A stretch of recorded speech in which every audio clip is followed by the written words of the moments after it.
యాదగిరిగుట్ట లక్ష్మీ నరసింహస్వామి సన్నిధిలో రథసప్తమి వేడుకలు అంగరంగ వైభవంగా కొనసాగుతున్నాయి.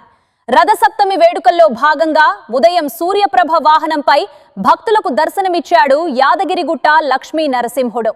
వేద మంత్రోచ్చారణలు, మంగళ వాయిద్యాల నడుమ లక్ష్మీ నరసింహస్వామి వారిని సూర్యప్రభ వాహనంపై ఆలయ తీరుమాడ వీధుల్లో ఘనంగా ఊరేగించారు ఆలయ అర్చకులు. అనంతరం ఆలయ తూర్పు రాజగోపురం ముందు సూర్యప్రభ వాహనంపై స్వామివారిని అధిష్ఠింపచేసి చతుర్వేద పారాయణం నిర్వహించారు. ఈ సందర్భంగా రథసప్తమి పర్వదిన విశిష్టతను భక్తులకు ఆలయ అర్చకులు వివరించారు.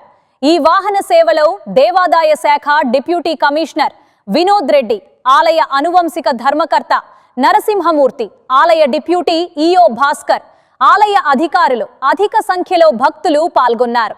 రథసప్తమి వేడుకల్లో భాగంగా ఈ రాత్రి ఆలయ మాడ వీధుల్లో బంగారు రథంపై లక్ష్మీ నరసింహ స్వామి వారిని ఘనంగా ఊరేగించనున్నారు.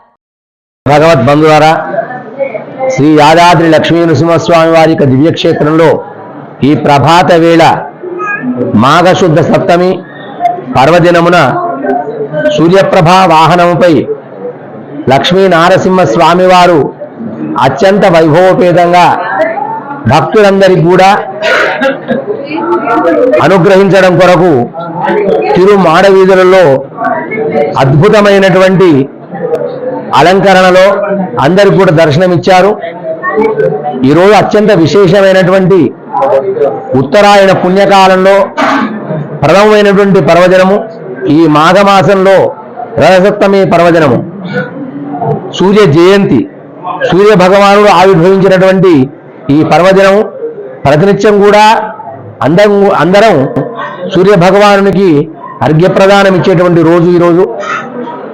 విశేషంగా ఈరోజు అర్కపత్రముల చేత నదీ స్నానము, సముద్ర స్నానము, అలాగే పుష్కరిణీ స్నానం ఆచరించడం అనేటువంటి విశేషమైనటువంటిది. 7 జన్మలలో ఉన్నటువంటి పాపాలను కూడా తొలగించేటువంటి ఈ పర్వదినము. దీన్ని అందరం కూడా ఆచరించాం. ఈరోజు స్వామివారిని సూర్య జయంతి సందర్భంగా తూర్పు మాడవీధిలో స్వామివారిని వేంచేపు చేసుకొని దివ్య ప్రబంధ పారాయణములు, చతుర్వేద పారాయణములతోని ఎంతో మంది భక్తులు దర్శించి తరించారు. శ్రీ సూర్య జయంతి సందర్భంగా లక్ష్మీ నరసింహస్వామి వారి యొక్క అనుగ్రహం పుష్కలంగా అందరికి కలుగుగా కానీ ప్రార్థిస్తూ స్వస్తి సంవత్సర మంగళాని భవంతు.